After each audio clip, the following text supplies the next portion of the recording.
Hello les joyeux en transition, ici Valérie. Bon, est-ce que tu fais partie des gens qui cherchent leur mission de vie comme ils chercheraient le Saint Graal? Peut-être que tu fais partie de ceux qui ont identifié leur mission de vie, mais peut-être que tu aimerais bien la valider, peut-être que tu aimerais bien en être sûr. Alors ce que je voulais partager aujourd'hui avec toi en direct, c'est que notre mission de vie n'a rien à voir avec le talent, selon l'ikigai qui est mon outil de prédilection. On va regarder ça ensemble.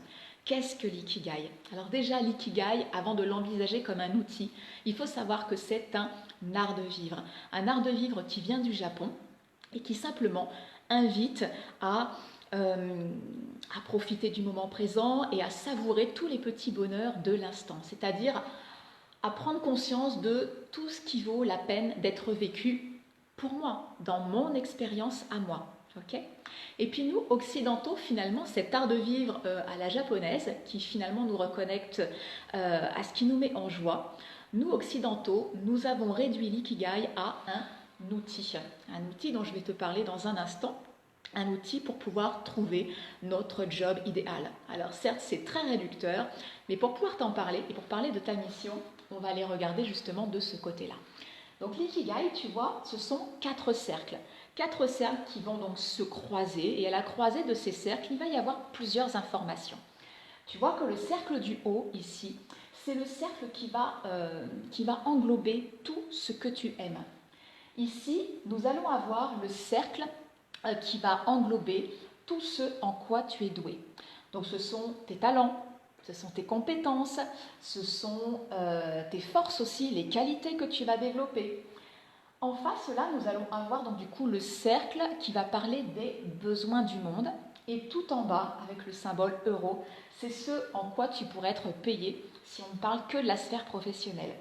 De façon plus générale aussi, on va parler dans ce cercle de tout ce qui peut être une contribution pour toi, pour te permettre de faire encore plus de ce que tu aimes, avec le talent, les compétences si particulières que tu as développées, pour pouvoir répondre à un besoin du monde. Voilà ce que c'est que l'ikigai.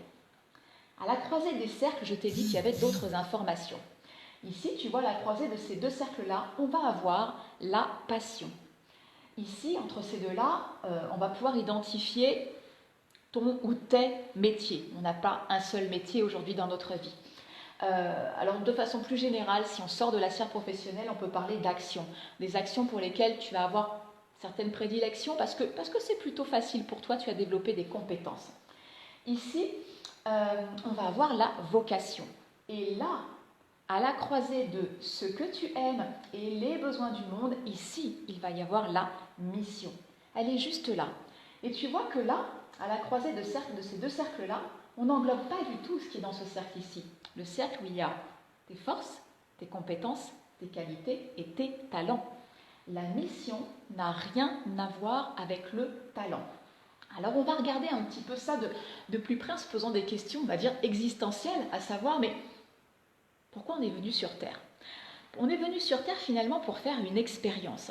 Tu n'as qu'à observer l'enfant, voilà, l'enfant qui naît, l'enfant qui grandit, le petit enfant qui commence à marcher, à courir, et puis finalement à découvrir le monde.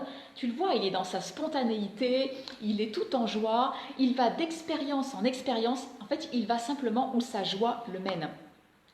Et quelque part, je dirais que quand on grandit, quand on devient adulte, l'idéal c'est de ne surtout pas faire taire cet enfant intérieur, au contraire c'est de l'écouter et de suivre ce qu'il t'invite à suivre au quotidien pour toujours garder cette joie, cette petite flamme intérieure.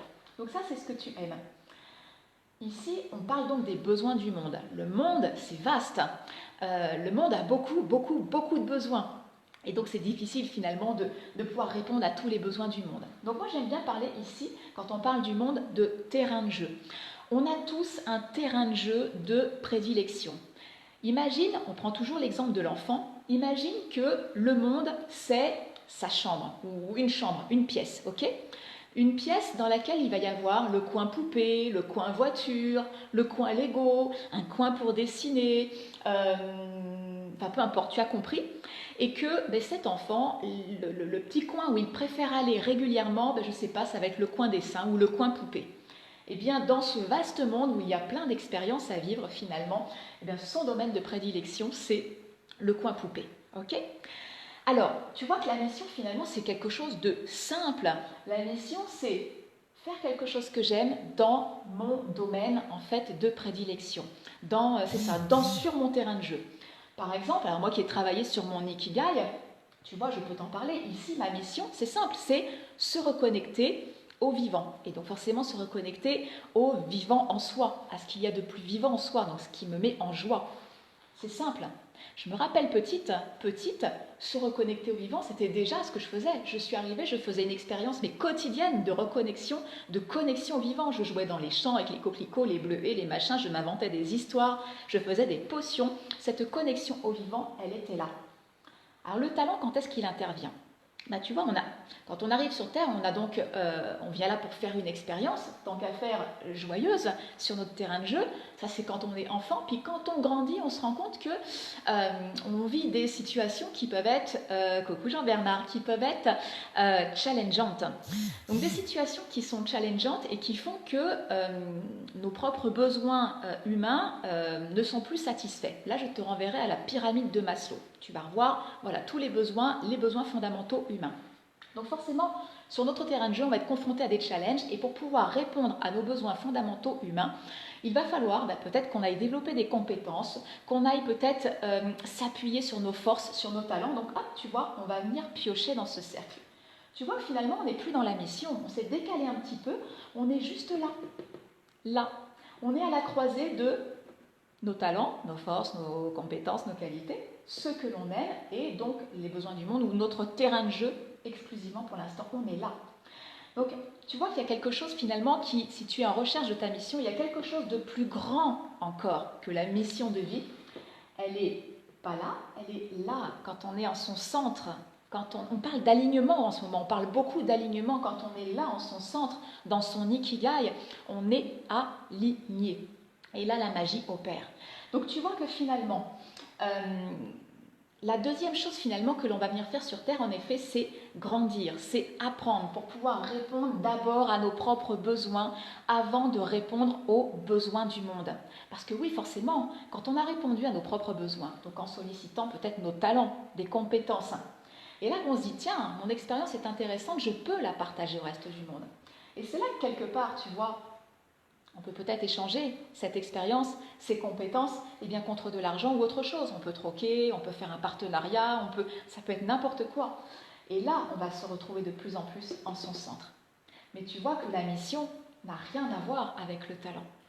Je te laisse réfléchir sur ça. Si ça t'intéresse de creuser vraiment le sujet, d'identifier peut-être ta mission de vie, et puis peut-être d'aller chercher au-delà de ta mission, parce que tu vois qu'il y a quelque chose au centre qui est encore plus grand que ça, eh bien je t'invite à regarder dans les commentaires, je vais mettre le lien pour que tu puisses voir quand aura lieu le prochain atelier Ikigai 100% en ligne.